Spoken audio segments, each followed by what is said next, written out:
उद्या जागतिक महिला दिवस आहे. जगभरात हे जे आहे ते साजरं केलं जाणार आहे. तर आपली काय प्रतिक्रिया असणार?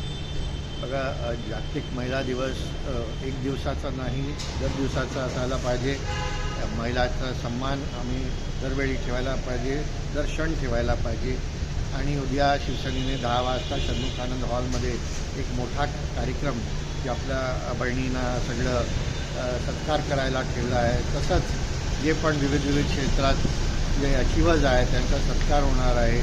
आणि जे लाडकी बहीण स्कीममध्ये सन्मान्य मुख्यमंत्री देवेंद्र फडणवीसजींनी 1500 रुपीजचं परत प्रावधान करून दिलं आहे. ते पण आपल्या लाडकी बहिणीचा सन्मान आहे. महाराष्ट्र सरकार आमच्या लाडकी बहिणीचा सन्मान करतो. आणि जे पहिल्यापासून राणी लक्ष्मीबाई आहे, अहिल्याबाई होळकर आहे, त्याच्यानंतर सुनीता विल्यम्स आहे, जगभरात इतक्या महिलांनी चांगलं काम केलं. भारतात सरोजिनी नायडू आहे, सावित्रीबाई फुले आहे. ते सगळं जे चांगलं काम करतात त्यांना आम्ही सन्मान करतो आणि हे दिवस आम्ही सेलिब्रेट करतो. सर, काय सांगणार आहोत? काल जे आहे ते मुख्यमंत्री देवेंद्र फडणवीस यांनी अर्थसंकल्प सादर केलं होतं. त्याच्यावर आता विरोधक जे आहे ते खूप टीका टिप्पणी करत आहे. एवढंच नाही तर शिवसेना नेते संजय राऊत यांनी असं म्हणाले की हे जे बजेट आहे असं वाटते की फक्त ठेकेदारांसाठी म्हणजे त्यांचं हित घेऊन बनलेले बजेट आहे. याच्यावर आपण काय सांगणार आहोत? संजय राऊतजी 5 वर्षापासून टीका टिप्पणी करतात, आरोप लावतात. पण महाराष्ट्राची जनता हुशार आहे. ते सगळं त्यांच्या आरोपांना फेटाळलं आहे.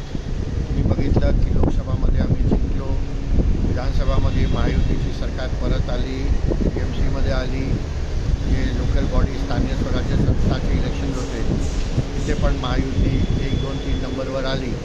आणि बघितलं गेलं तर जे आपले शेतकरी आहेत, किसान आहेत, त्यांच्यासाठी जे बजेट आहे त्यातमध्ये 2 लाख रुपये कर्जमाफी केला आहे.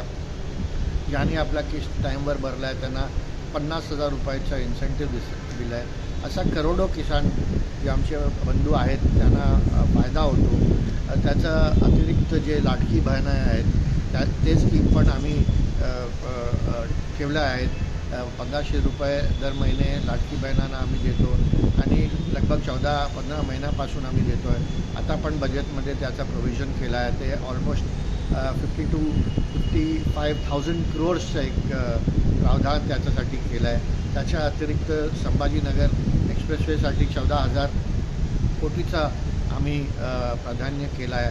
असं विविध बजेटचे जे हेड्स आहेत त्याच्यासाठी सन्मान्य मुख्यमंत्री श्री देवेंद्र फडणवीसजींनी प्राधान्य ठेवलं आहे आणि बजेट अलॉटमेंट केलं आहे. हे बजेट अजितदादा पवारसाठी एक श्रद्धांजली आहे आणि एक चांगला बजेट आहे. विरोधक तर टिप्पणी करणं त्यांचं काम आहे, पण महाराष्ट्राची जनता हुशार आहे. आणि जे आपले नेतृत्व आहे, महायुतीचे नेतृत्व देवेंद्र फडणवीसजी, एकनाथ शिंदेजी आणि सुनेत्रा अजित पवारजी, हे सक्षम नेतृत्व आहे. आणि महाराष्ट्राला जे $1 trillion इकॉनॉमी आहे त्याचा जवळ घेऊन जाणार हे आम्हाला खात्री आहे.